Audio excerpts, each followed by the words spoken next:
Boa noite, Wesmênia. Boa noite aos ouvintes do programa Tô de Olho. Boa noite, meu amigo Thiago Brito. Não tem como a gente começar falando de outro assunto que não a nossa seleção feminina de futebol. Hoje o Brasil passou o trator por cima da Espanha, 4-2. Vale lembrar que a Espanha é a atual campeã mundial. O Brasil não tomou conhecimento da Espanha e está de volta à final das disputas olímpicas após 16 anos. E aí, Wesmênia, na final, vai enfrentar um velho conhecido, os Estados Unidos. O Brasil tem 2 pratas no futebol feminino. As 2 pratas foi contra os Estados Unidos.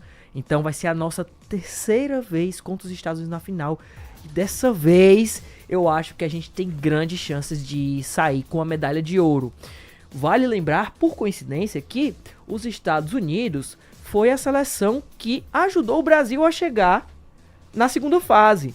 Lembra que o Brasil fez uma primeira fase horrível, né? Muito ruim, inclusive perdeu para a Espanha. Terminou como uma das 2 melhores terceiras colocadas e por isso se classificou e contou com a ajuda dos Estados Unidos, que venceu a Austrália. Então, e agora a gente se reencontra de novo nessa final. Olha, a seleção brasileira hoje fez um jogo perfeito taticamente. As meninas se redobraram na marcação.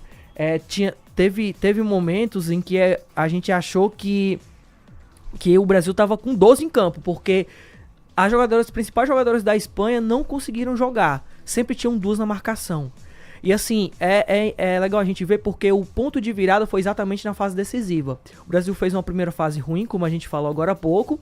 Quando começou a fase mata-mata, nós tiramos as donas da casa, França, e nós tiramos a atual campeã mundial. E a gente chega para essa final muito motivado e com chances assim muito boas de conquistar o ouro, porque a nossa autoestima tá lá em cima e vamos contar com o reforço de Marta.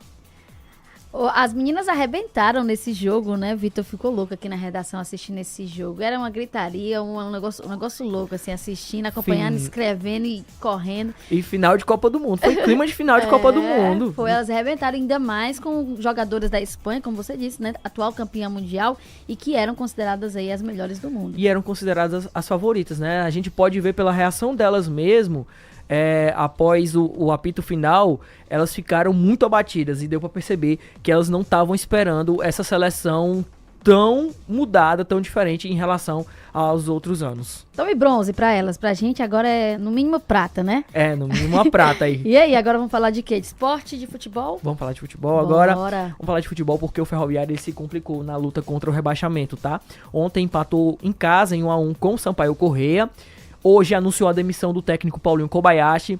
O Paulinho Kobayashi, na coletiva de ontem, ele deu uma declaração muito forte e disse que o Ferroviário está sendo mal administrado. Vamos ouvir?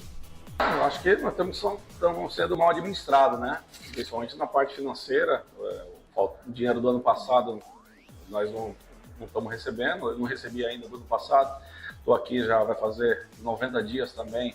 Recebi 20 dias. Não estou querendo transferir a culpa para o presidente, mesmo porque não é ele que faz esse tipo de trabalho. Tem quem faça esse trabalho. É muito fácil você ficar de fora e nem aparecer. Então, essa dificuldade existe sim, nós não podemos tampar o sol com a peneira. Eu tentei trazer algumas contratações, não veio justamente por essas dificuldades. E hoje nós estamos pagando preço. Então, o Ferroviário já está em busca de um substituto já. E ele deve ser contratado ainda nessa semana, porque o Ferroviário no sábado já tem jogo importantíssimo contra o Caxias fora de casa e o Ferroviário já deve ser comandado pelo novo treinador. Corrida contra o tempo aí, o Ferroviário vai pegar, contra o tempo, exatamente. E, Wesmênia, só pra finalizar, vamos falar rapidamente, porque daqui a pouco, 9 horas da noite, o Ceará enfrenta o Guarani pelo Campeonato Brasileiro. O Guarani é o lanterna do campeonato, o Ceará briga pra se aproximar do G4 e temos o Ailon falando que esse jogo é um jogo muito perigoso para o Ceará. Acho que é um jogo difícil. Esses jogos contra times de baixo da tabela acaba sendo mais perigoso que os jogos, né, confrontos diretos, como foi o último contra o América. Então a gente tem que ter atenção redobrada, né? O time do Guarani é um time que se reforçou bastante, né? Vem numa sequência boa, apesar de estar em último, vem crescendo, agora acabou mudando o treinador e a gente tem que estar preparado para tudo. Olha, o Ceará vencendo hoje, ele não entra no G4, mas fica a 1 ponto do G4. E pro jogo de hoje, o técnico Léo Condé vai contar com os retornos do volante Jean Irmer e do meia Lucas Mugni, viu, Asmenia? Olha, a gente falou do Ceará, falou de Ferroviário, né? Agora a gente vai falar de Fortaleza, tá muito bem, viu? Fortaleza ontem ganhou do Cruzeiro fora de casa. A gente falou da pedreira que ia ser, né? Aqui no Tô de Olho. E é claro que a gente não pode deixar de falar aqui que é o terceiro colocado na tabela aí da Série A. Passou o Palmeiras e tá na briga pelo título do Campeonato Brasileiro, viu? Tá só a 2 pontos do líder. É o Lion e não tem jeito. Vitor, muito obrigada, viu? Obrigado, pelas informações. Amanhã a gente tá de volta com mais informações, viu? É isso. Esse foi o Sport 7.